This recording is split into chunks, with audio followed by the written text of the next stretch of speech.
Ibunya bernama Siti Aminah, ayahnya bernama Abdullah, kakeknya bernama Abdul Muthalib, pamannya bernama Abu Thalib.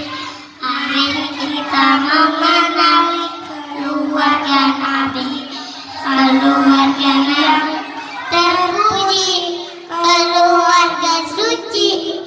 Anak-anak Nabi ada 7 orang, 3 laki-laki, 4 perempuan.